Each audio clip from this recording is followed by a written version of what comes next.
Daerah-daerah wisata yang baik, Bali, Labuan Bajo, Wakatobi, Toba, Raja Ampat, Bromo, Jogja, Babel, Borobudur, Jakarta, dan lain-lainnya.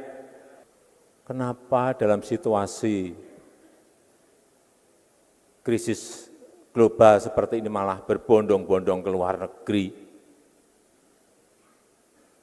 dipamer-pamerin di Instagram,